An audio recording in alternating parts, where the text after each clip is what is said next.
On the previous episode, we were able to revive this abandoned Evo X and bring it back to life on the first ever drive. Today, we are focusing on making this car roadworthy by fixing all the codes it has and by recharging our AC system. The car made it out and it is drivable. If you guys haven't seen the previous episode, stop what you're doing and go watch that video, because that video, at least to me, was very, very special. In today's video, we are going to fix all the little issues that we had on the car. And I am so happy that I build these cars and post these videos and we kind of work on them together, I would say, because a lot of the comments that you guys left on the previous video is gonna help me diagnose the couple of codes that we got on the dash of the car. And we're also going to get this car roadworthy, like I said in the previous video, by putting AC, because here in Florida, you guys have no idea how hot it is outside. And no tints, this is a must. We're gonna do a lot of stuff, so hang around. If you guys wanna learn how to recharge your AC system or learn how to diagnose your car, this is gonna be the video for it. Let's get this car roadworthy and ready for the streets.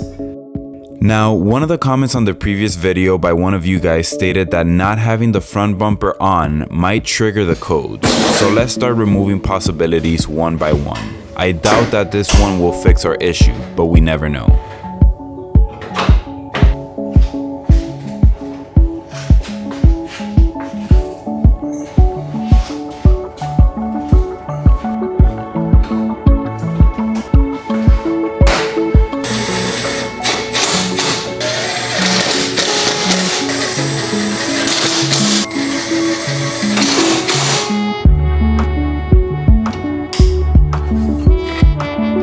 Now that we installed the front bumper and we connected it, I'm pretty sure that's not gonna solve our issue, and our main issue is the fact that this wheel is sideways when I'm driving, as you guys saw in the previous video. And I'm gonna go over a fix for that, at least a temporary fix. But let's check if this fixed anything with the bumper. We might have to clear the codes with the laptop, but I'm not gonna do that yet. I just wanna see if maybe somehow those codes go away. We are still getting them, which again, I haven't cleared them, so they should still be there. But let's go ahead and move on to what I think is actually the issue, which is the fact that the steering wheel is sideways, and these newer cars have sensors for everything. So maybe the steering wheel angle sensor, hopefully that makes sense, activates those codes. Let's go ahead and check this problem out.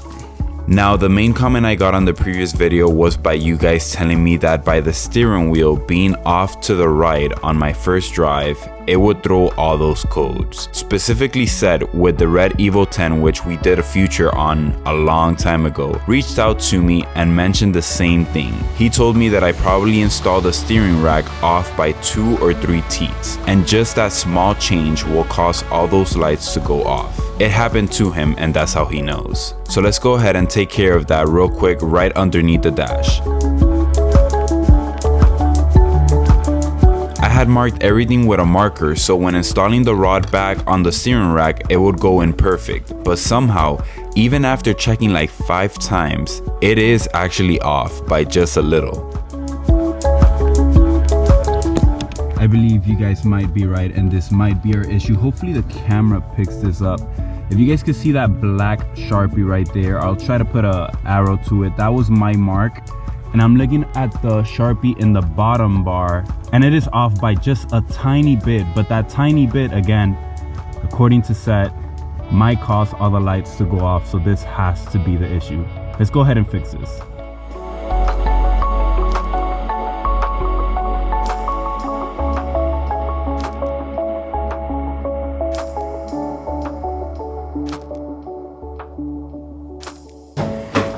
Now, with the steering wheel aligned, I want to see, again, I probably have to clear the codes with the laptop, but I'm just curious to know if the ECU maybe recognizes that I fixed something. And the ASC is still there, and probably yeah, I have to clear the codes. I'll do that later. Let's go ahead and recharge the AC, and then we'll drive the car after we clear the codes. An AC recharge is something anyone can do. All you need is a vacuum pump and some AC gauges. Since our system has no refrigerant in it, the first step I'm taking is changing both Schrader valves to new ones. You just use the little tool and unscrew and screw them back in. This is also a great time to change all the O-rings in the system to avoid future leaks.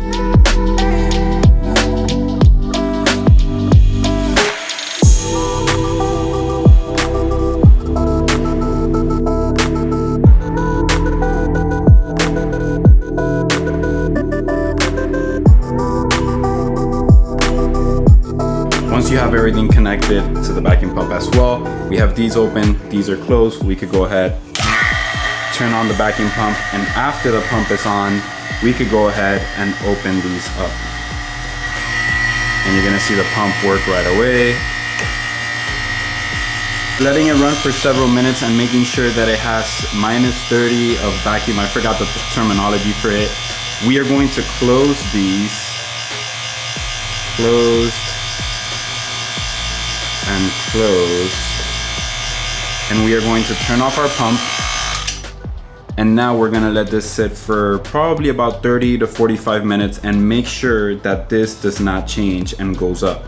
If it does go up, that means that we have a leak in the system and we have to check O-rings and things like that. We should be good to go. Let's see in 45 minutes if this has changed at all. It's been sitting like this for the past, I would say 45 minutes to an hour, and it hasn't moved not a single bit, so we are good to go. Now what we're gonna do is turn on the pump. Again, we're gonna open both lines up again.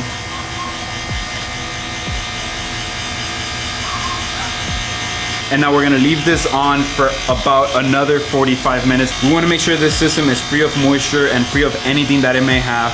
And then comes the fun part, which is actually putting the refrigerant. Alrighty, it's been about 45 minutes. Now we could go ahead and close these lines.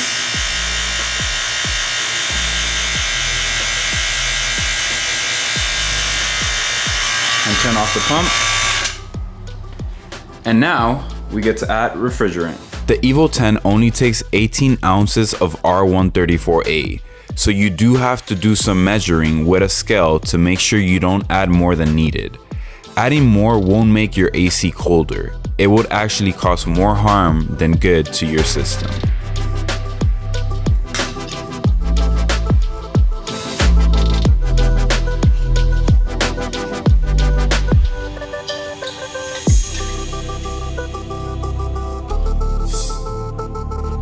After piercing your can, make sure to purge the line.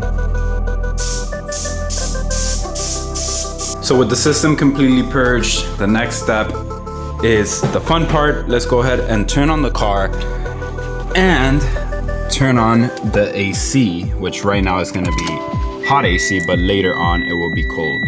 So we'll just start it. And then after turning the car on, what we want to do is turn on the AC on low with our AC on, which is this button right here, low temperature, and that should be good to go. Now, all we have to do is recharge the system. We'll go ahead and open only the blue side. And that should send all the refrigerant, R134, into the system. As you guys can see, when this goes down, that means that the compressor kicked on. So that means that it is sucking up the R134A, and the compressor did kick on, which is a great thing. Now we'll just fill it, and then I'll cover how we're gonna fill up the second can.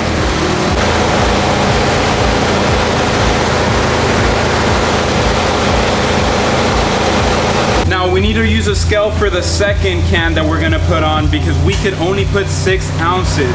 This can's already halfway filled, so that's why I'm gonna use this can, which is at 7 ounces. I'm gonna put it until there's 1.6 ounces left, more or less. This is the way that you guys will wait, so you guys don't put more on your refrigerant system. Hopefully this makes sense.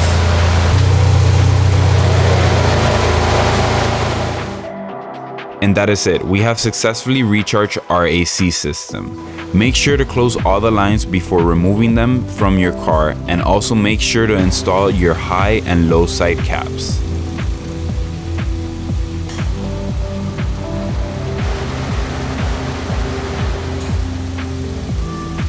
And now that everything's done, it should be nice and cold inside. It was honestly kind of hard to record everything, but hopefully you guys get the, oh man. Whew. Oh. man. I'm not exaggerating. It is so hot in my garage right now. And it feels so cold in here. This is amazing to have. Wow, this AC is really, really powerful compared to the Evo 8. Nice and cold. Now next up, let's clear the codes and take this baby on a spin. Now with EvoScan and our Tactress cable, all we have to do is clear all the codes from the car and take it out for a spin.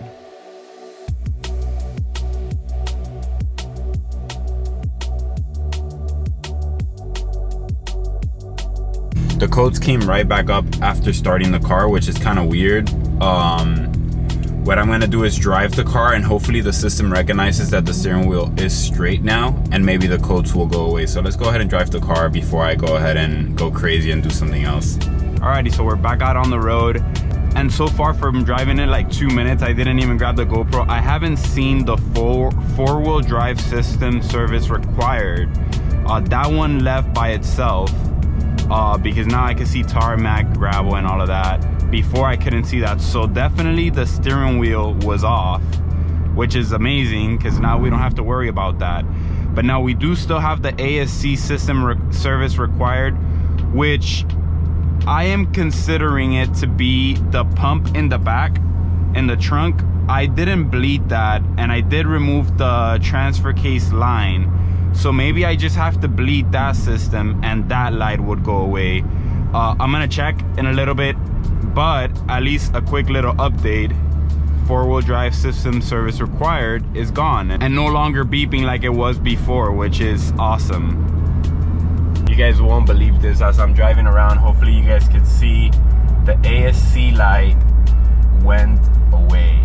So that means that right now, technically, we have no codes, no check engine light, no check SST transmission service required. All the codes are gone as I'm driving. Hopefully you guys can see it with all this sun. It was exactly that. The steering column was off by maybe 2 or 3 teats, which is crazy that will cause, I mean, it's not crazy, honestly. It does depend on the steering angle. Successful day. Let me show you guys what I love about this car. This part right here is the part that I love the most of this car. It's basically a sequential transmission, and I am not kidding when I say that. Check this out. So we're in first gear. Hopefully again you guys can see that.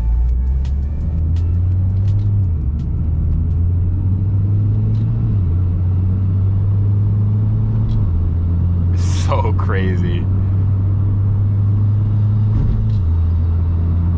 Insane. And then my favorite part, and I'm sure you guys are gonna love this. Listen to this. Instant downshifts. Just crazy, man. I'm not sure how this transmission itself hasn't gotten more love. I get it, they're really expensive, and I get it, they don't hold the power that the GSR transmission holds. But lately, technology and tunes with these transmissions have gotten way better. And I honestly think it's all maintenance. Again, I don't know much about them, but let's go ahead, go through them again. So cool. It definitely needs a tune, so I don't want to go in full step on it, but you guys can hear the turbo a little bit there. And again, one more time for you guys. Just crazy. I could do this all day.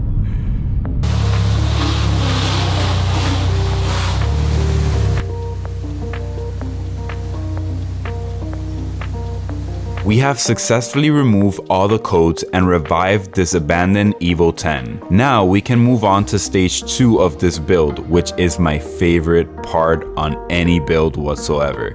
Making it look really nice.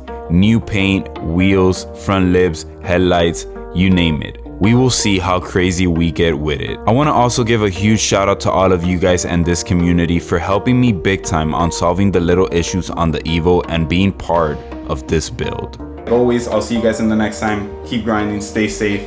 We're gonna make this thing look beautiful in the next couple of episodes. Like always, take care.